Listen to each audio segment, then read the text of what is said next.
Welcome back as we turn our attention to next year's Dakar Rally. The Toyota Imperial team will again tackle the Dakar Rally in South America in January with 2012 heroes Janil de Villiers and German co-driver Dirk von Zitzewitz out in a new Toyota Hilux. The Gold 400 on the West Rand provided the ideal opportunity to put the new vehicle through its paces. Well, we're here this weekend to have a final run in the car, especially under race conditions. It's the last round of the South African Championship, and they've been so kind as to allow us to run at the head of the field and to just make sure that everything is in good working order for the Dakar. We did a lot of testing before the race, and we just want to make sure that everything's working as it should, especially in race conditions. And it'll be a good test for the car. It'll be a good test for some of the team, and we hope to do well and get through the race without any problems. Cape-based Janil de Villiers is a former Dakar Rally winner, and along with Dirk von Zitzewitz struck a major blow for South African off-road racing. They finished third on last year's Dakar Rally. The pair will again be joined this year by South African champions Duncan Vos and Rob Howie. Well, obviously we had quite a good year last year, coming third, basically like a win for us, going there for the first time. But a lot of things are different this year in terms of the car. We've improved the car a lot. We've changed, the engine's changed to a 5-litre engine to give us more torque. We've changed the rear suspension, and we've changed, various other things on the car.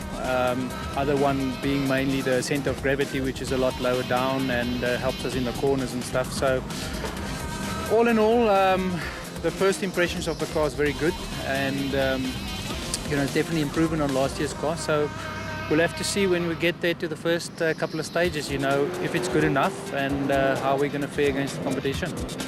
The two Toyota Imperial crews will be joined on the Dakar Rally by Johan van Staden and Mike Lawrenson, with the later entry a Christmas present for the Atlas Copco pair. In Bloemfontein we got the news that the prize has been shifted down from Evan to us.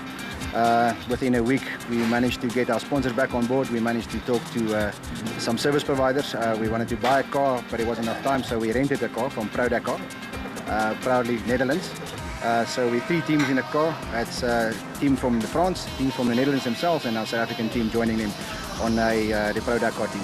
Life just recently has been hectic for Johan van Staden and Mike Lawrenson, with a testing stint in Namibia and a visit to Holland for seat fittings. The car is a T1 McRae MC4. It's basically the same running gears as the SP class runs here. It's got Reicha suspension, SADEV gearbox, 4-wheel drive, diff locks, and it looks quite capable. It's not a works car, but it looks strong. It looks like we'll be able to finish in it. In a tense finish to the season at the Gold 400, both the Class A and Special Vehicle Championships still had to be settled. 3 teams were in contention, with championship leaders Evan Hutchison and Dani Stassen slight favourites ahead of Atlas Copco crew Johan van Staden and Mike Lawrenson and Laurens and Gerard du Plessis in a Zarco Magnum. By the halfway mark, van Staden and Lawrenson and the du Plessis brothers had fallen by the wayside and were out of the championship running.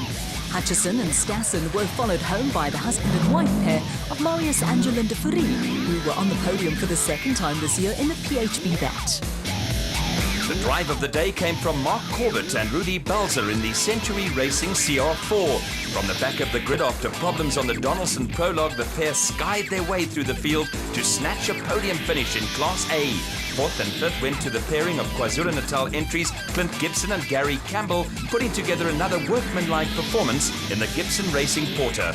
Gibson and Campbell had around 5 minutes to spare over Daniel Brooks and Gavin Gray in the Ducatis bats. For Brooks and Gray, it was their best result since graduating to the National Series from the KwaZulu-Natal Regional Championship midway through the season.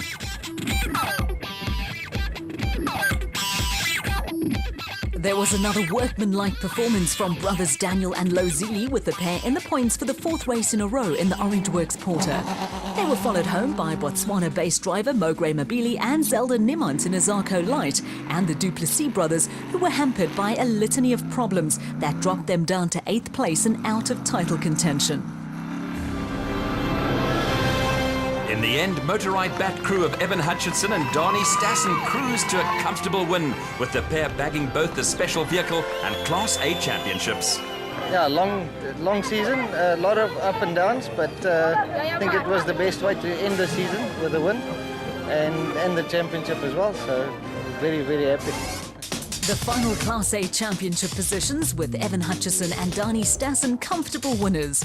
Behind them, the Duplessis brothers sneaked in via the back door to edge out Johan van Staden and Mike Lawrenson by 1.5 points. The Class B championship also needed to be settled at the Gold 400. In contention were championship leaders Colin Matthews and Alan Smith in the Century Racing CR3, with a late run of form bringing Regent Racing pair of Richard Fuller and Dennis Murphy into the reckoning.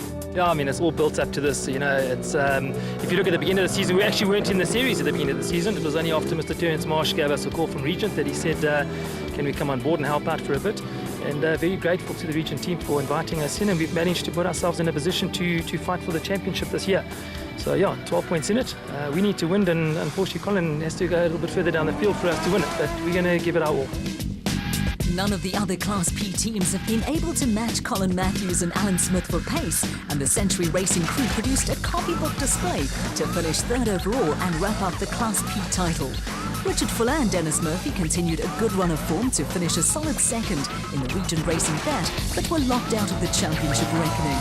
Behind Fuller and Murphy, the father and daughter combination of Kutsia and Sandra Labuskachny made sure of finishing third in the Class P standings in the race Sonic Zarko. After dominating Class B in the Northern Region Championship, the father and son combination of Tony and Michael Gouveia stepped up a notch in the Gearbox Services bat. They celebrated with a comfortable win and came home ahead of veteran Rob Walk and Jeremy Wood, who were fourth in Class B in the Super Pave ASCO. At the back of the field, perseverance paid off once again for brothers Keith and Andrew McInerney, who were last of their Class B entries to be classified as finishers. Meanwhile, at the finish, Century Racing supporters were celebrating as Colin Matthews and Alan Smith put the finishing touches to winning the Class P title. Very nice. We came third overall today. We've won the Class B championship, which is really great. Richard Fuller gave us a good run for our money there towards the end. But luckily we brought it home today, and we've got it. After a little hiccup in the middle of the season, Matthews and Smith finished 17 points clear of Fuller and Murphy, with consistency the key to a good season for Kutsia and Sandra Labuskachny.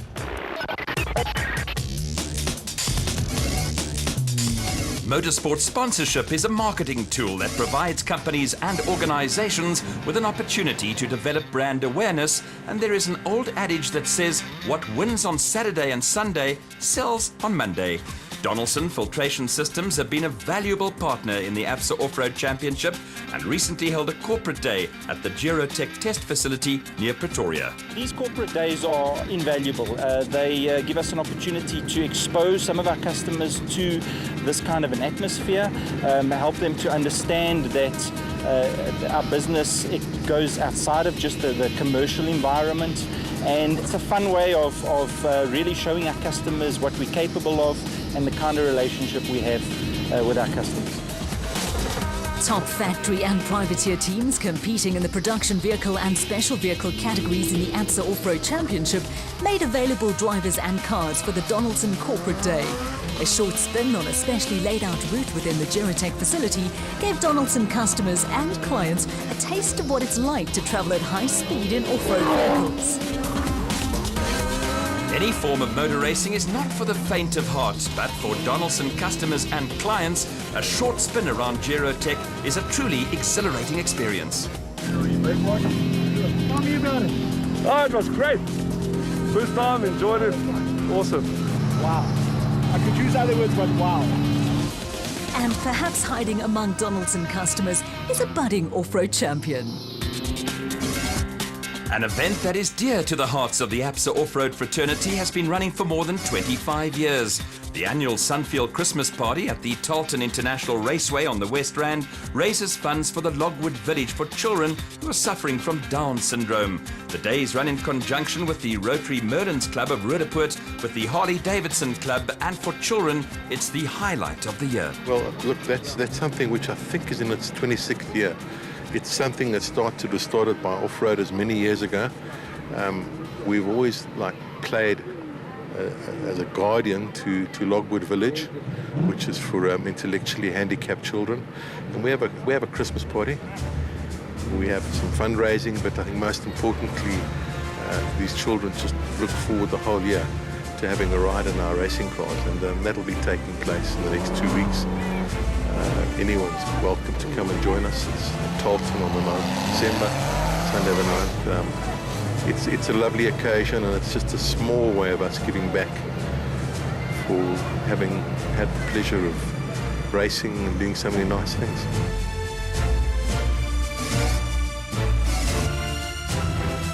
The recent Gold 400 on the West Rand signalled the end of an era in South African off-road racing. It was the final race to be run under the ABSA banner and brought to an end an 11-year association between the banking group and South African off-road racing. The partnership started in 2002 with Duncan Voss and Mike Griffiths winning the Production Vehicle Championship and Greg Harvey and Roy Stone the Special Vehicle title. In 2003, Hannes Grobler and Richard Leek took the Production Vehicle title, with veteran Giel Nel winning the Special Vehicle Championship in the single-seater Luke Truggy.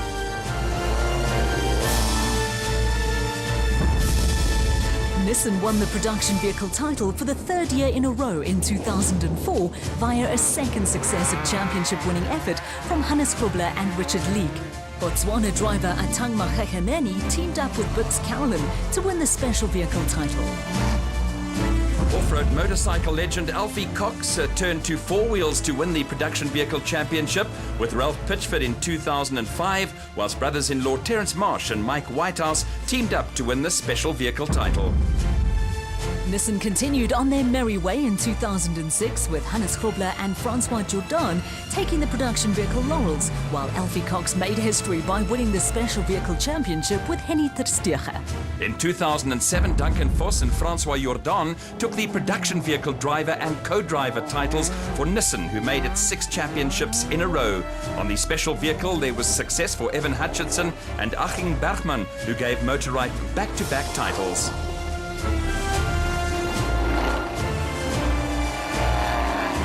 Nissan's 7th title in a row went to Duncan Voss and Jean Moore in the Production Vehicle category in 2008, with Voss chalking up his 3rd driver's title. On the Special Vehicle front, Cully and Quinton Silvald became the first father and son combination to win the championship.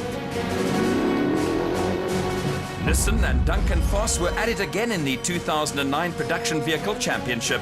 That gave Voss his 4th title and Nissan their 8th successive championship.